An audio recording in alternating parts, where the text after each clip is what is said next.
प्रयागराज में यमुना पार के करछना तहसील में अवैध खनन अब छुपा हुआ अपराध नहीं बल्कि खुला संगठित कारोबार बन चुका है। टोंस नदी के धरवारा घाट पर बिना किसी वैध पट्टे के दिन दहाड़े जेसीबी और ट्रैक्टरों से बालू निकासी की जा रही है।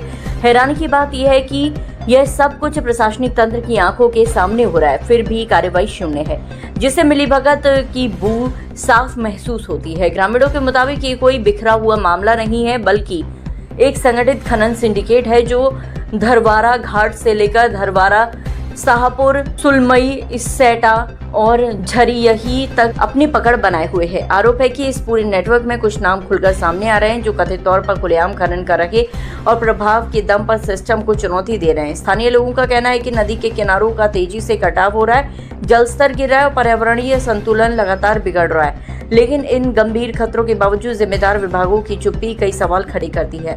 आरोप यहां तक है कि हर महीने मोटी रकम सेटिंग के नाम पर पहुंचाई जाती है, जिससे चलते खनन विभाग और स्थानीय पुलिस कार्रवाई से बचती नजर आती है।